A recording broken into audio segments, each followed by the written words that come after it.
নমস্কার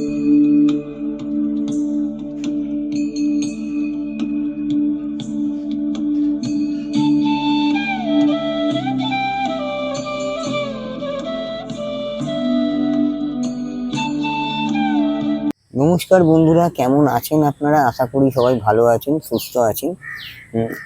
সামনেই আসছে বাঙালির শ্রেষ্ঠ উৎসব দুর্গা উৎসব। আর বাঙালির কিন্তু 12 মাসে 13 পার্বণ লেগেই থাকে। আর এরকম প্রতি মাসেই কিছু না কিছু উৎসব লেগে রয়েছে বাঙালির প্রাণে এবং মনে। এই কিছুদিন আগে চলে গেল আপনাদের দোল উৎসব, তারপর হচ্ছে রথযাত্রা উৎসব। আর এই শ্রাবণ মাসে কিন্তু আছে এখন ঝুলন উৎসব। হ্যাঁ, যদিও আমাদের কলকাতা শহরে মফস্বলে ঝুলন উৎসব সেরকমভাবে দেখা যায় না, তাও গ্রামগঞ্জের দিকে কিছুটা ঝুলন উৎসব চলে, দেখা যায়। আর সেরকমই আজকে আমি উত্তর কলকাতায় এরকম ঝুলন উৎসব পালন হয়, এটা হচ্ছে চালতা বাগান। আর এই চালতা বাগানে ঝুলন বাড়ি, এখানে কিন্তু ঝুলন উৎসব, রাস উৎসব, জন্মাষ্টমী সবই পালন হয়, তবে ঝুলন উৎসবটা কিন্তু খুব বড় করেই পালন হয়। আর এই চালতা বাগানের ঝুলন উৎসবে ঝুলন বাড়িতে আজ আমি এসে গেছি এবং তারই একটি ভিডিও আপনাদের কাছে তুলে ধরছি এই ঝুলন বাড়ি থেকে। তো চলুন যাওয়া যাক এই ঝুলন বাড়ি এবং দেখব কতটা সুন্দর হয় এই ঝুলন বাড়ির উৎসব। তো চলুন যাওয়া যাক। এই যে দেখো, প্রচুর দোকানপাট রাস্তার দুদিকেই, অনেক দোকানপাট বসে গেছে জায়গাটা। এই উৎসব কিন্তু এখন 5 দিন ধরে চলবে আর জায়গাটা কিন্তু খুব জমজমাট থাকবে। আর দু সাইডেই কিন্তু এরকম প্রচুর দোকান রয়েছে। চালতা বাগান ঝুলন বাড়ি। আর এই যে দেখো, এইখানে হচ্ছে এই চালতা বাগান ঝুলন বাড়ি, এখানে ঝুলন উৎসব পালন হয়। আর এখানে কিন্তু পুরো মেলার মতন বসে যায়। এই যে দেখতে পাচ্ছ প্রচুর দোকানপাট, প্রচুর দোকান এখানে। আর পুরো জায়গাটা পুরো মেলার মতন, উৎসবের মতন জায়গায় রূপ নেয়, খুব সুন্দর জায়গাটা। আর এই ঝুলন বাড়িতেই একটি এই ঝুলন উৎসব পালন হচ্ছে। আর সেইটার জন্যই তোমাদের এই ভিডিওটা দেখাতে চলেছি। তো চলো যাওয়া যাক এই ঝুলন উৎসবের ঝুলন বাড়ি। ঢুকেই কিন্তু এরকম বাঁদিকে পড়বে আরো একটা মন্দির, শ্রী রাধা গোবিন্দের জি স্টেট। আর এটা কিন্তু ঝুলন উৎসব, এখানে দেখো লেখা রয়েছে ঝুলন উৎসব। চলো ভেতরে ঢুকছি এবং তোমাদেরও দেখাচ্ছি এই মন্দিরটাও।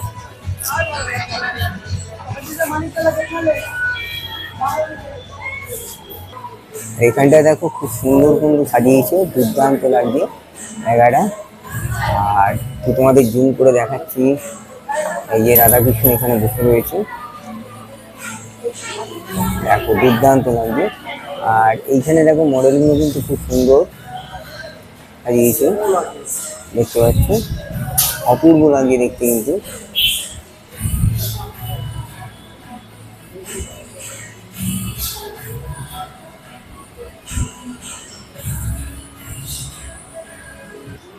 আর এখানে মূর্তিগুলো কিন্তু খুব ইউনিক টাইপের এবং খুবই সুন্দর লাগছে দেখতে, মডেলগুলো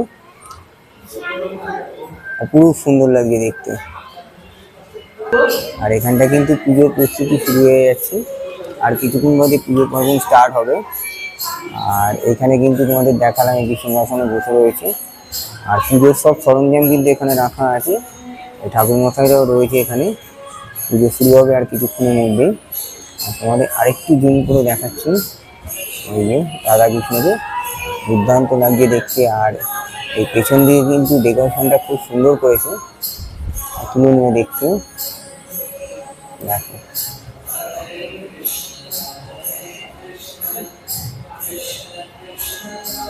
মন্দির, এই যে গোপালজি মন্দির, এই মন্দিরও কিন্তু হেরিটেজ তকমা পেয়েছে। এই যে দেখো গেটে কিন্তু বোর্ড ঝোলানো আছে হেরিটেজে। চলো ভেতরে ঢুকছি এবং তোমাদের দেখাচ্ছি এই সেই ঝুলন বাড়ি।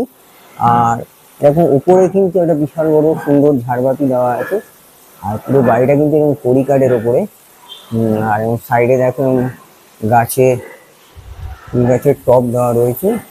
আর মন্দিরটা কিন্তু অপূর্ব সুন্দর লাগছে দেখতে, খুব সুন্দর কিন্তু ভেতরটা, মনোরম পরিবেশ। আর যেটা বলছিলাম, এই সাইডে যে এরকম সেকশনের মতন করা আছে না, এখানে কিন্তু বিভিন্ন মডেল দেওয়া রয়েছে। আহ, রাধাকৃষ্ণের উপরে পুরো মডেলগুলো এরকম সাজানো রয়েছে, তো আমি তোমাদের দেখাবো আরেকবার।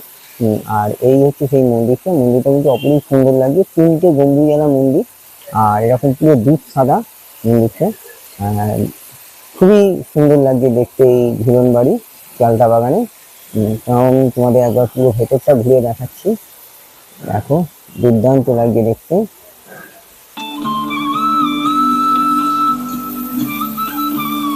ভিতরের প্যাসেজটা কিন্তু খুব বিশাল বড়, আর এত সুন্দর মূর্তি দিয়ে সাজানো আছে পুরো। তো ব্যাপারটাই কিন্তু কৃষ্ণের জন্ম থেকে শুরু করে একদম লীলা খেলা মানভঞ্জনে পালা টোটালটাই কিন্তু তুলে ধরেছে এই মন্দিরে। চলো তোমাদের একটা সেকশন আমি দেখাচ্ছি, দুটো সেকশনই আমি তোমাদের দেখিয়ে দিচ্ছি। দুদিকেই কিন্তু এরকম মডেল করে রাখা আছে, আর দুটো সেকশনই আমি তোমাদের কাছে তুলে ধরছি। তো রাখা আছে মডেল আকারে গোপিনীর বস্ত্রহরণ, আর ঠিক তার পাশেই আছে শ্রীকৃষ্ণের হোলি খেলা,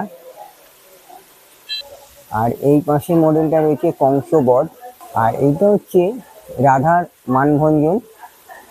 প্রতিটা মূর্তি কিন্তু খুব সুন্দর করে সাজানো এবং ডিটেলের সাথে সাজিয়েছে, খুব ভালো লাগছে। কৃষ্ণকালী, আর এখানে হচ্ছে জরাসন্ধ বধ।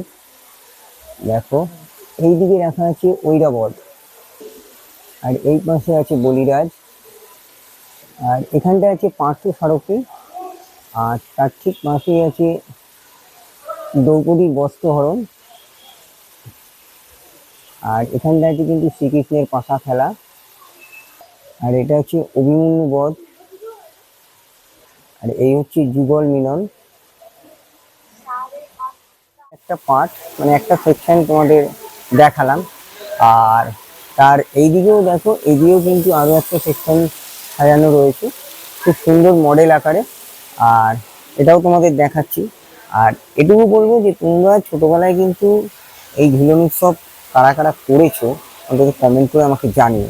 আমিও কিন্তু ছোটবেলায় এরকম ঝুলন উৎসব করেছিলাম, কিন্তু এখনকার সময় এখনকার শৈশবে কিন্তু আর এই ঝুলন উৎসব দেখা যায় না।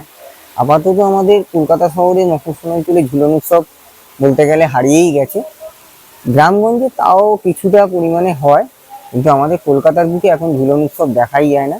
তাও আমরা এই উত্তর কলকাতায় এই ঝুলন বাড়িটা এখনো সেই ঝুলন উৎসব পালন করে যাচ্ছি চালতা বাগানে।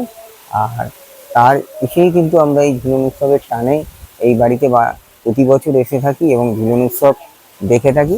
তোমাদেরও যদি ভালো লাগে জায়গাটা এসে দেখতে পারো, খুব সুন্দর লাগবে, মনোরম পরিবেশ এবং খুবই ভালো লাগবে জায়গাটা, একবার এসে দেখে যেতে পারো। চলো তোমাদের আরো একটা সেকশন দেখাচ্ছি, এই দিকের সেকশনে কি রয়েছে সেটাও তোমাদের একবার দেখো। এটা হচ্ছে সপ্তম গর্ভের হত্যা, সেটা তুলে ধরা হয়েছে। আর এটা হচ্ছে কারাগারে কৃষ্ণের জন্ম, আর এই হচ্ছে বাসুদেবের যমুনা পার, কৃষ্ণকে নিয়ে পার হচ্ছে বাসুদেব, যমুনা পার হচ্ছে। বাসুদেবের নন্দালয় গমন, আর এখানটা হচ্ছে যশোদা ও গোপাল, আর ঠিক তার পাশেই আছে সীতনাবধ। এই যে খুব সুন্দর কিন্তু মডেলগুলো, খুবই দেখতে ভালো লাগছে, ইউনিক টাইপের মডেল। আর এইটা কিন্তু খুবই সুন্দর, গোপালের মণিচুরি, দেখো দুর্দান্ত লাগছে দেখতে। আর তোমরা যদি একটা জিনিস খেয়াল করবে, এখানে কিন্তু এরকম ওপরেও কিন্তু পুরোপুরি এরকম মডেল আকারে ফ্রেমের মধ্যে বাঁধিয়ে রাখা আছে। এই যা যা মডেলগুলো করা আছে তার টোটালটাই কিন্তু এরকম ফ্রেম আকারে বাঁধিয়ে রাখা আছে। তোমাদের একটু জুম করে দেখাচ্ছি, এই যে দেখো এরকম মডেল আকারে করা আছে, এগুলো কিন্তু একদম পুরো ফ্রেম করে বাঁধানো রয়েছে। আর এটা কিন্তু কালিয়া দমন, দেখো। আর এইটা হচ্ছে কৃষ্ণের গরু চড়ানো, প্রতিটা মূর্তি কিন্তু খুব সুন্দর আকারে সাজানো এখানে। আর এটা হচ্ছে অগাসুর বধ, দেখতে পাচ্ছি।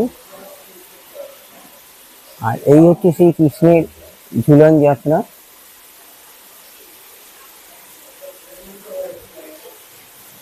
আর এটা হচ্ছে বকাসুর বধ, আর এই হচ্ছে শ্রীকৃষ্ণের নৌকা বিলাস।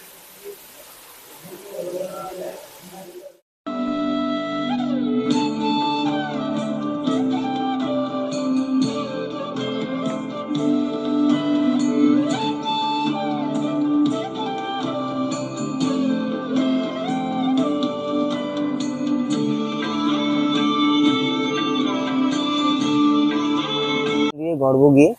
আর এখানে দেখো এই গর্ভগৃহে ঢোকার আগেই কিন্তু এরকম দুটো হস্তি রাখা আছে, হাতির মডেল। আর চলো ভেতরে ঢুকছি, তোমাদের বিগ্রহ দর্শন করাচ্ছি। আর পুরো এই সিঁড়ি কিন্তু শ্বেত পাথরের, পুরো জায়গাটা কিন্তু শ্বেত পাথর দিয়ে মোড়া। আর মন্দিরটা কিন্তু পুরো দুধ সাদা রঙের। আর মন্দিরের প্যাসেজটা কিন্তু এরকম খুব সুন্দর, এরকম চওড়া, খুব বড় কিন্তু প্যাসেজটা। আর এইখানে একটা কিন্তু কক্ষ আছে এই ডান দিকে।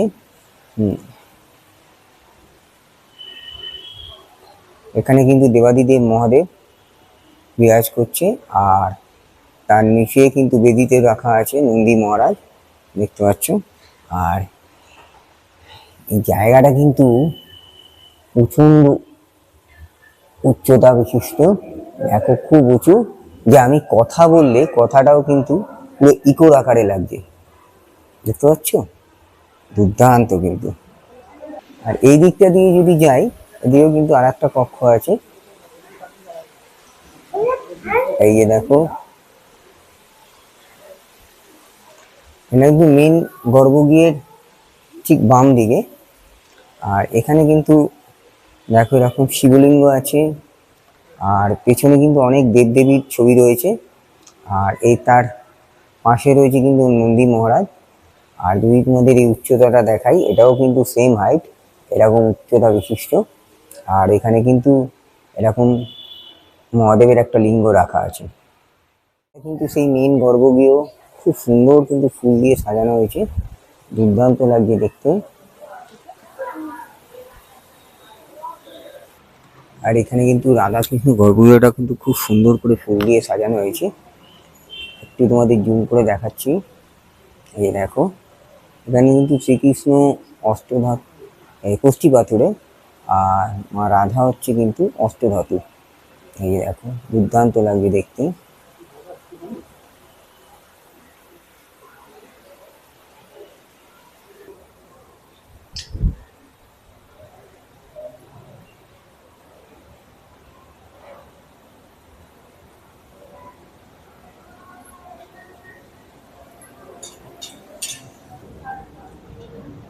শ্রীকৃষ্ণের বিগ্রহ কিন্তু খুব সুন্দর লাগছে দেখতে, এবং অপরূপ সুন্দর, এক কথায় অনবদ্য লাগছে দেখতে।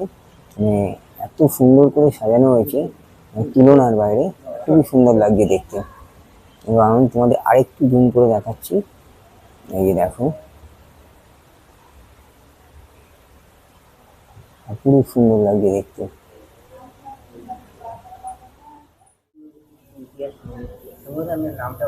আমার নাম অয়ন চক্রবর্তী। অয়ন চক্রবর্তী আমার নাম। আর আমাদের এই মন্দির 26শে জানুয়ারি 2025-এ 100 বছর হলো। এটা 100 বছরেরই ঝুলন বলতে গেলে আমাদের। আর তার জন্য প্রতি বছরের না এবছরও হচ্ছে সব কিছু। আমাদের তো শ্রীকৃষ্ণ কষ্টি পাথরে, রাধারানী হচ্ছে অষ্টধাতু। পাশের খাটটাও 100 বছর প্রায় আমাদের। এইটাই ঝুলন, রাস, দোল এইগুলো হয়, কিন্তু ঝুলনের সময় একটু বড় করে হয়। গেট ফেট সব খোলা হয়, ঠাকুর সাজানো হয়। রাসের সময় পুজো হয় 3 দিন। প্রতিদিন খোলা থাকে, সকাল সকাল 6টা থেকে খোলা থাকে 10:30 অবধি। তখন বড় গেট খোলা থাকে না, ছোট গেট দিয়ে ঢুকতে হয়। আর সন্ধ্যেবেলা 6:30 পর্যন্ত, 6:30 থেকে 7টা অবধি। 6টায় আরতি হয়, 6টা থেকে 6:30 অবধি। এর কাছ থেকেও শোনা গেল এই মন্দিরের ইতিহাস সম্পর্কে, আর কত বছর হলো, 100 বছর পদার্পণ করলো এই মন্দির, আর কদিন ধরে অনুষ্ঠান চলবে, এবং প্রতিদিনই পুজো অর্চনা হয় এই মন্দিরে। আর তোমরা যদি এর মধ্যে আসো, এখানে দেখতে পারো, এবং খুবই ভালো লাগবে জায়গাটা, অ্যাটমসফিয়ারটা খুবই ভালো ভেতরে। আর তোমরা কারা কারা কিন্তু এই মানে ঝুলন উৎসব পালন করো, সেটা অতি অবশ্যই কমেন্ট করে জানিও। ভিডিওটা আপাতত এখানেই শেষ করলাম, এবং পরবর্তী ভিডিও আমার নতুন কোনো ব্লগে দেখা হবে তোমাদের সাথে। আর তুমি যদি আমার চ্যানেলে নতুন হয়ে থাকে, অন্তত চ্যানেলটাকে সাবস্ক্রাইব করে দিও, আর পাশের বেল আইকনটা পুশ করে দিও, যেটা প্রথম নোটিফিকেশন কোনো ভিডিও দিলে তার আগে সবার প্রথম তোমার কাছে পৌঁছবে। আর যদি ভিডিওটা ভালো লাগে, তাহলে অন্তত লাইক, শেয়ার, কমেন্ট করে দেবে অতি অবশ্যই। ঠিক আছে, টাটা আজকের মতন। এবং আমাদের সবাইকে আর একবার বলবো, সুস্থ থাকো, ভালো থাকো, এবং আগামী ভিডিওতে আবার দেখা হচ্ছে। আজকের মতন টাটা, আবার নতুন কোনো ভিডিওতে দেখা হবে।